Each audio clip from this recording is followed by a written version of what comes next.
బావా, dance academy opening భూమి ఎవరితో చేయిస్తుంది అని అపూర్వ వచ్చి శరత్చంద్రని అడుగుతూ ఉంటే, ఎందుకు అపూర్వ నువ్వు ఇలా అడుగుతున్నావు? అయితే గీతే ఆ డ్యాన్స్ అకాడమీ ఓపెనింగ్ భూమి నాతో చేయిస్తుంది, లేకుంటే నేను చెప్పిన వాళ్ళతో చేయిస్తుంది అని శరత్చంద్ర అంటాడు. భూమి ఎవరికైనా మాట ఇచ్చేసిందేమో బావా, ఎందుకైనా మంచిది ఒకసారి కన్ఫర్మ్ చేసుకుంటే సరిపోతుంది కదా అని అపూర్వ అంటోంది. అలాగే అడుగుదాం పదా అని శరత్చంద్ర అంటాడు. అమ్మ భూమి, డ్యాన్స్ అకాడమీ నువ్వు ఎవరితో ఓపెన్ చేయిద్దాం అనుకుంటున్నావు అని శరత్చంద్ర అడగటంతో, ఇప్పుడు ఆ ప్రస్తావన ఎందుకు నాన్న అని భూమి అంటుంది. ఎందుకంటే మీ నాన్నగారు ఉదయ్తో ఆ డ్యాన్స్ అకాడమీ ఓపెనింగ్ చేయిద్దాం అనుకుంటున్నాడు అని అపూర్వ చెప్తుంది. నేను రెడీ ఆంటీ అంటూ అప్పుడే ఉదయ్ అక్కడ ప్రత్యక్షమవుతాడు.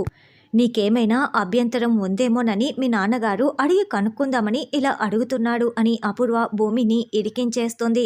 అప్పుడు శరత్చంద్ర కూడా, నాకంటే ఉదయ్ కంటే ఇంపార్టెంట్ వ్యక్తులు ఎవరైనా ఉన్నారా భూమి, వాళ్ళతో నువ్వు ఓపెనింగ్ చేయించాలనుకుంటున్నావా చెప్పమ్మా అని శరత్చంద్ర అడుగుతూ ఉంటే, గగన్కి ఫోన్ చేసిన విషయం భూమి గుర్తు చేసుకుంటూ ఉంటుంది. సరే, డ్యాన్స్ అకాడమీ నేను ఓపెన్ చేయాలి అంతే కదా, సరే ఓపెన్ చేస్తాను అని గగన్ మాట ఇచ్చి ఉంటాడు. ఇప్పుడు గగన్ బావుని ఓపెన్ చేయమని చెప్పాను, వీళ్ళేమో ఇప్పుడు ఉదయ్తో ఓపెన్ చేయించాలంటున్నారు. ఇప్పుడు ఏం చేయాలని భూమి ఆలోచిస్తూ ఉంటుంది.